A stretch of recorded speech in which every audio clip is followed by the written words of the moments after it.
কবি সুকুমার রায়ের লেখা বুঝিয়ে বলা। ও শ্যামা দাস, আয় তো দেখি, বস তো দেখি এখানে, সেই কথাটা বুঝিয়ে দেব 5 মিনিটে, দেখে নে। জ্বর হয়েছে? মিথ্যে কথা, ওসব তোদের চালাকি। এই যে বাবা চেঁচাচ্ছিলি, শুনতে পাইনি? কালা কি মামার ব্যামো, বদ্যি ডাকবি? ডাকিস না হয় বিকেলে, না হয় আমি বাতলে দেব, বাঁচবে মামা কি খেলে। আজকে তোকে সেই কথাটা বোঝাবো, না বুঝবি তো মগজে তোর গজাল মেরে গোজাবো। কোন কথাটা তাও ভুলেছিস? ছেড়ে দিচ্ছিস হাওয়াতে। কি বলছিলে পরশু রাতে বিষ্টু বসের দাওয়াতে? ভুলিসনি তো? বেশ করেছিস, আবার শুনলে খেতে কি? বড় যে তুই পালিয়ে বেড়াস, মারাস নে যে এদিকে।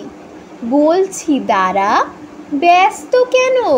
বস তাহলে নিচুতেই।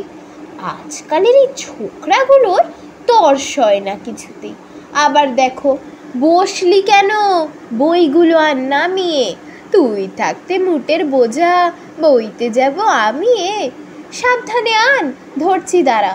সেই আমাকেই ঘামালি, এই খেয়েছে, কোন আক্কেলে শব্দকোষটা নামালি? ঢের হয়েছে, আয় দেখি তুই, বস তো দেখি এদিকে। ওরে গোপাল, গোটা কয়েক পান দিতে বল খেদিকে।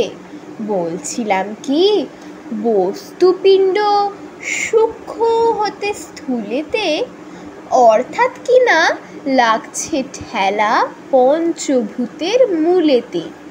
গোড়ায় তবে দেখতে হবে কোত্থেকে আর কি করে রস জমে এই প্রপঞ্চময় বিশ্বতরুর শিকড়ে।